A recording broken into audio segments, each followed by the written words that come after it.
8 a.m. this morning, this small, crumbling district court in Cyprus, overwhelmed with protesters who had flown in to support a British woman in court today. The 19-year-old, supported by her mum, she's already spent a month in prison and hopes today she won't have to go back. It all started in July when she reported being raped by as many as 12 Israeli men while on a working holiday in Ayia Napa. But she ended up in court herself and was found guilty of public mischief after retracting her accusations. She says the police pressured her into doing it. It's a case that split public opinion, but united women's rights movements across the world. I think it's terrible that she's the one being put on trial while they're free in Israel. The protesters were blocked from coming into the tiny court, so as the sentencing begins, they gather around the open window of the courtroom, chanting their indignation directly to the powers they say have failed the woman.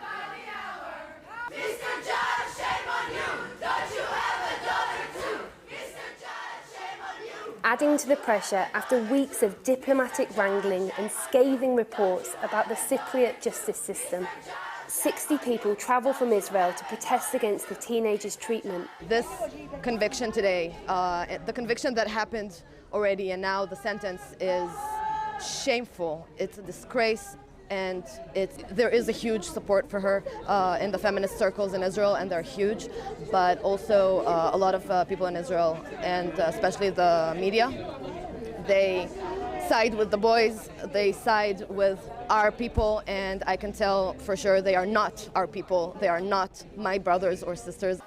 The British teenager was given a suspended 4-month prison sentence, which her team says they'll appeal.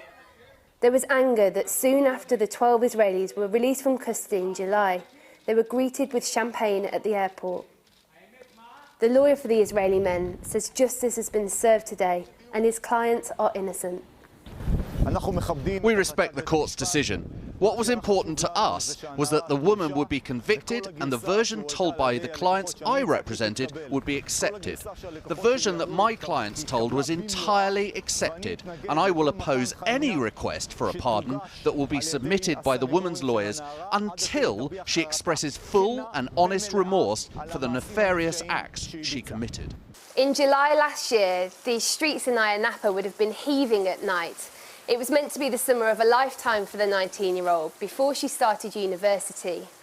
Since then, the season has ended, but until today, she's been unable to leave the island and so lost her place at university. Her lawyers say she's faced the double injustice of not having her rape claims heard in court, but facing prosecution herself. It's lifted the veil of what women say they've faced for years from both the police and the judiciary here. Are you surprised about everything that's happened in this case? We are not surprised, actually, because as Cypriot women, this is the reason we have recently formed the Network Against Violence Against Women, because we are facing a lot of cases. It's not been handled in a proper way and with respect and protecting the victim. Although the 19-year-old at the centre of this case is now going home, there's still a long road ahead. Her barrister says she needs urgent support for her PTSD. It's been very traumatic for her. She's had a very, very difficult time. Of course, she's had the support of her friends. She's going to have medical intervention when she goes back home. And her present intention is that once she settles down back home, that she wants to attend university and she wants to get on with her life. Before they left to return to the UK, the teenagers' mothers came out to thank the crowds for their support. Justice, thank you all of you for turning up. It is so appreciated. We can't thank you enough.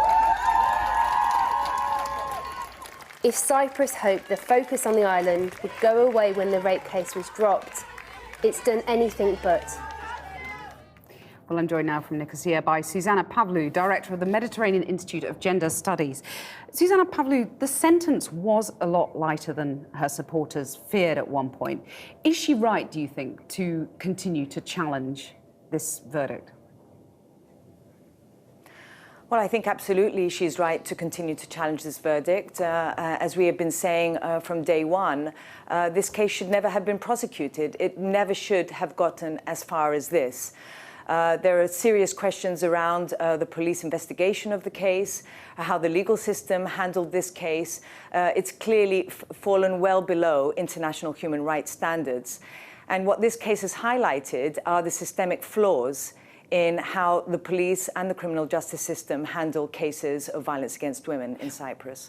Do women in Cyprus face a much tougher battle to get justice in these kind of cases? In your view, what's the evidence for that?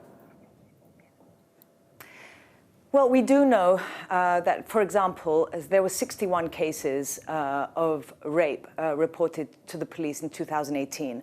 Now, unfortunately, we don't have data. We don't have a system in Cyprus where we can track we can track cases in the same way that it can be done, for example, in the UK. But I think that the systemic flaws that we have in Cyprus and the justice gap that we have in terms of violence against women and sexual violence and rape in particular are similar to those justice gaps that exist elsewhere in Europe. So it's no what worse we need to look Cyprus, at in this particular. Or in your view, is it? I don't think. I mean, we have reports from the UK that only 1.4% of reported cases end up in a conviction. So I think that the justice gap, in particular for cases of sexual violence and rape, exists across Europe. However, this case has highlighted systemic flaws in how police handle cases in Cyprus. And I would say in particular, whether the rights of the victim were upheld from day one. And what I mean is from the moment that she made contact with the police and reported the rape. So we understand that...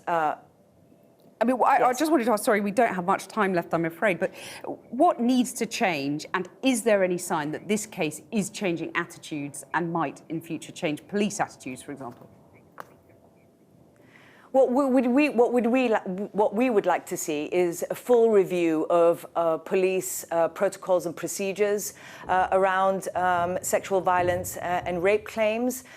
We feel that they fall short, as I said before, of international standards, and particularly the Istanbul Convention and the Victims' Rights Directive, which foresee a number of rights for people that claim violent crimes and report violent crimes. We feel that these rights were not upheld in this case, and we would like to see a full review of police protocols and procedures around crimes related to gender-based violence.